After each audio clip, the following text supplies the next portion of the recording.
नमस्कार, स्वागत है आपका हमारे इस YouTube चैनल पर। मैं मुनमुन श्रीवास्तव एक बार फिर आपके सवालों के साथ ड्यू के स्कूल ऑफ ओपन लर्निंग में मौजूद हूं और हमारे साथ मौजूद हैं यहां के प्रिंसिपल प्रोफेसर उमाशंकर पांडे। नमस्कार सर, स्टूडेंट का सबसे बड़ा सवाल ये है कि जो क्लासेस के जो ऑफलाइन क्लासेस का आपने बताया कि 15 सेंटर्स पे कक्षाएँ शुरू हो गई हैं, बहुत से बच्चों के मैसेजेस नहीं गए हैं।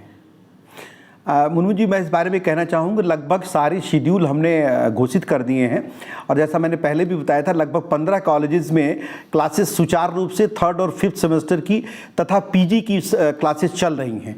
हो सकता है किसी छात्र को मैसेज ना मिला हो, लेकिन मुझे लगता है कि सभी छात्रों तक ये सूचना पहुँच चुकी है कि किसकी क्लासेस कहाँ पर हैं। अगर जो है वो यहाँ आपको रोकना चाहूँगा, अगर मान लीजिए किसी बच्चे के पास मैसेज नहीं आया है और वो फिर भी जाके क्लास अटेंड करना चाहता है तो क्या उसको अलाउड? हाँ, बिल्कुल अलाउड है जी, बिल्कुल अलाउड है। लेकिन थोड़ा ये ध्यान दे पता करें, जैसे फॉर एग्जांपल ऑनर्स के तो लिमिटेड सेंटर है।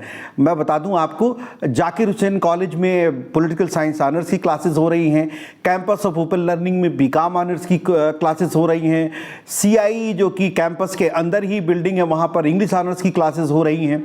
लेकिन BA बीकॉम और जनरल उनके कई सेंटर बने हुए हैं।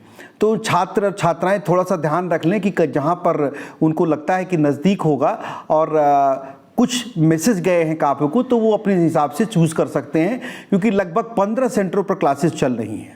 ये नए एडमिशन्स की संख्या अब कहाँ तक पहुँची सर? क्या वो पेमेंट गेटवे की समस्या दूर हो गई? पेमेंट गेटवे की समस्या दूर हो गई है। अभी तक लगभग 26,000 से ज़्यादा छात्रों ने रजिस्ट्रेशन करा लिया है और लगभग 3,000 के आसपास छात्रों ने फीस भी जमा कर दी है। तो मुझे लगता है छात्र सोच समझ कर एडमिशन लेते हैं, तो प्रक्रिया में कभी कभी किसी दिन ज़्यादा होते हैं और किसी दिन कम होते हैं, लेकिन प्रक्रिया चल रही है। छात्रों को सर फीस में भी कुछ सुना है छूट दी जा रही है? हाँ, आपके माध्यम से मैं ये बहुत बताना चाहता हूँ, इस बार स्कूल ऑफ ओपन लर्निंग या दिल्ली विश्वविद्यालय कहे ऐसा एक डिसीज़न लिया है कि बहुत सारे छात्र प्रिंटेड मटेरियल नहीं लेना चाहते हैं। वो चाहते हैं ऑनलाइन के थ्रू अपने स्टडी मटेरियल को डाउनलोड करें और पढ़ें। तो इसके लिए विश्वविद्यालय ने 400 रुपये की छूट दे रखी है। जो छात्र प्रिंटेड मटेरियल नहीं लेंगे उनके लिए फॉर्म भरते समय ऑप्शन आता है, उस ऑप्शन में अगर वो चूज करेंगे तो उनको 400 रुपीज़ लेस फीस जमा करनी पड़ेगी। इंग्लिश ऑनर्स का सर जो रिजल्ट आया उसमें एक जो है विशेष कॉलेज से कुछ बच्चों ने शिकायत की कि उनको बड़ी संख्या में एब्सेंट दिया गया है और अब जब वो अपनी अटेंडेंस शीट लेने के लिए वहाँ पहुँचे हैं तो उनको अटेंडेंस शीट नहीं दी जा रही है। मुझे लगता है आप ये जो जिस समस्या की बात कर रहे थे, कुछ छात्र आए थे, उनकी समस्या रिजॉल्व हो गई है। अभी कभी कभी प्रशासन के पास कुछ बच्चे पहुंच जाते हैं और एक्टिविटी चलती रहती हैं, तो कॉलेजेस में थोड़ी सी उनका रवैया शायद ठीक नहीं रहा होगा, लेकिन हमने बात कर ली है और ये एग्जामिनेशन ब्रांच की एक्टिविटी वो इशू रिजॉल्व हो गया है। सर, सेकंड फेज के जो एग्जाम हुए थे 6 सेमेस्टर के, उनकी क्या पोजीशन है? उनके रिजल्ट्स के बारे में भी अभी तक कोई अपडेट नहीं है। मुनमुन जी, मैंने आपको पहले भी कहा है, एग्जामिनेशन से संबंधित जो जानकारी हमको प्राप्त होती है हम आपके साथ शेयर करते हैं।